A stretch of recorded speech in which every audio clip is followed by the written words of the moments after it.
right, we're going to be looking at the 5-paragraph essay structure.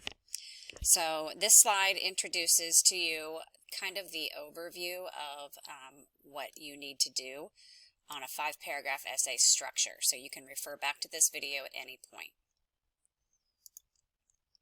So in a 5-paragraph essay structure, there's an introduction, a body, and a conclusion. In the introduction, you're going to be introducing to the reader what you're going to be talking about, giving sort of a focus and a purpose, and stating your thesis, which we're going to get into in a second. In the body, you repeat 3 times the topic sentence, the supporting details, and the concluding sentence.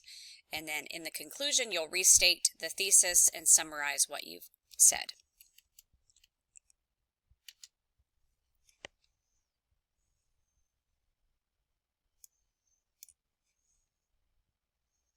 So a thesis statement is a single declarative sentence that expresses what you want the readers to understand. It's the idea of your essay.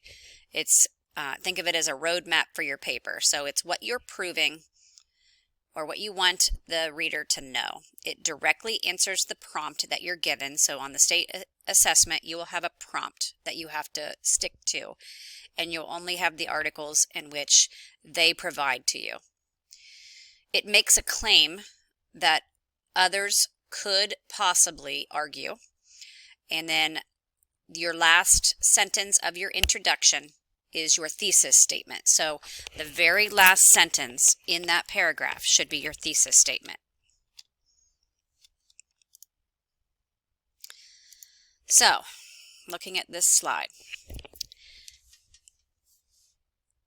at least in your introduction should be at least 3 sentences.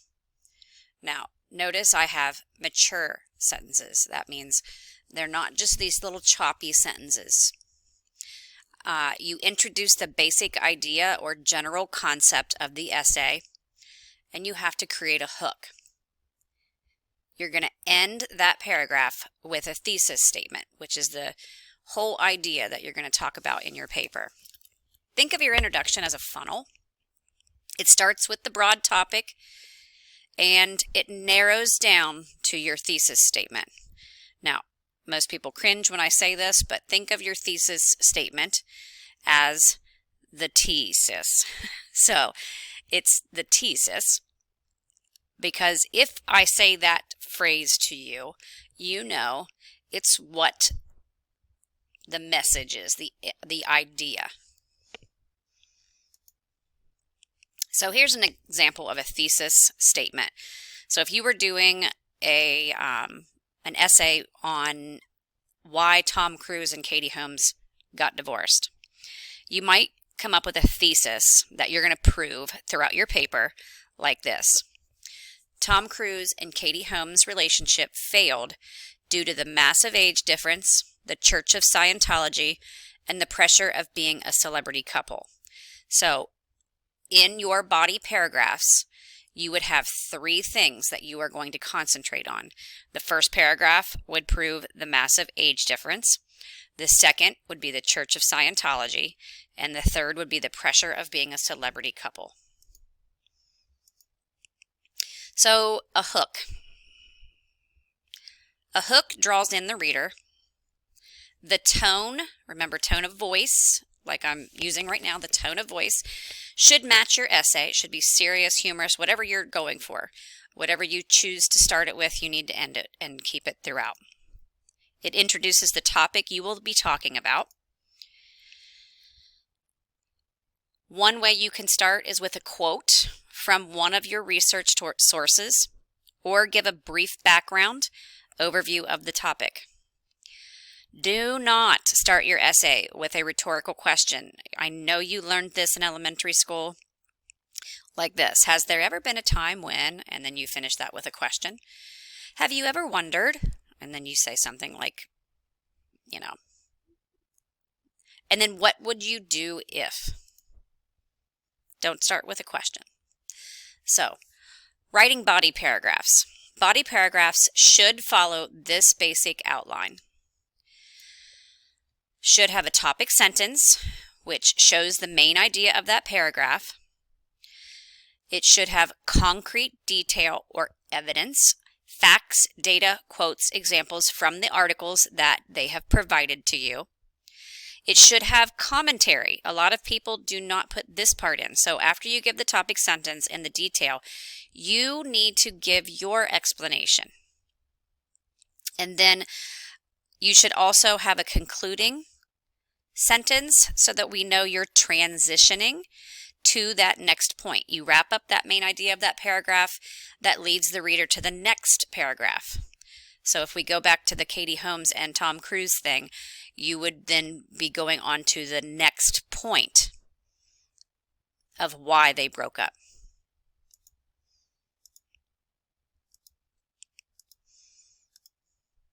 We're going to skip this slide. So, for example, a student should attempt, well, you know what? I'm going to skip this side too. Hold on. Let's go to this. Okay. Transitions.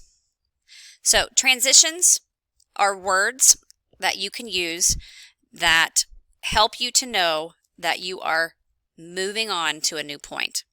So a good paragraph will use strong transitions. These are words or phrases that connect the ideas and help you to move from points.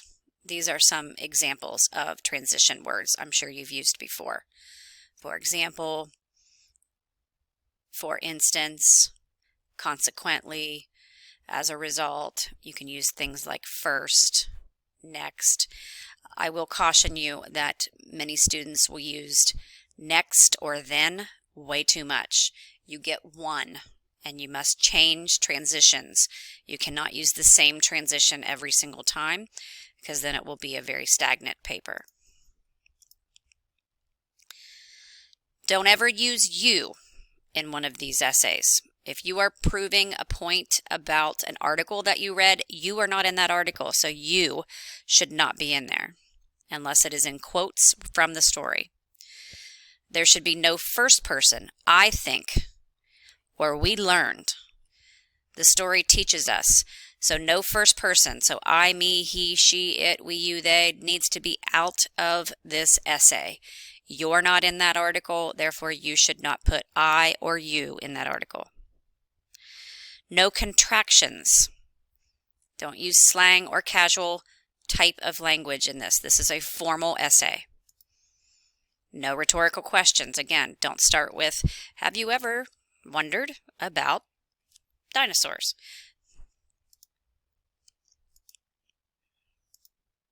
Okay, and these are some things that you want to leave out. You want to use formal language in an essay like this because you're not texting me. You're making sure that you are capable of producing an explanatory paper in a formal way. Okay, this page shows you how to reference your evidence. Okay, if it's a novel, play, epic poem, album, or movie title, italics is italics if the work is long. Okay, if it's quotes, it's a short story like poems, short stories, articles, song titles. Okay.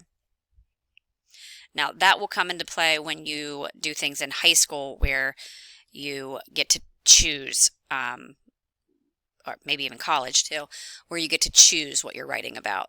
For our purposes in 8th grade, we will be looking at articles that I provide to you. So expository writing is what we're going to be looking at this week. We're going to be finishing it up at probably more like 2 weeks, but expository writing is to inform, to explain, describe, and define the author's subject to the reader. So these are the types. Sometimes you'll see compare and contrast, where you explain two or more things that are alike or different. You could have a cause and effect, which identifies the effects from whatever causes, or vice versa. And then you could also have just defining characteristics, features, or examples. And then the final one is problem solution. So the writer gives you a problem and possible ways to fix it. And here are some examples of something that you might have. Some high schools in Orlando, Florida are separating boys and girls from one another during the school day. They have now created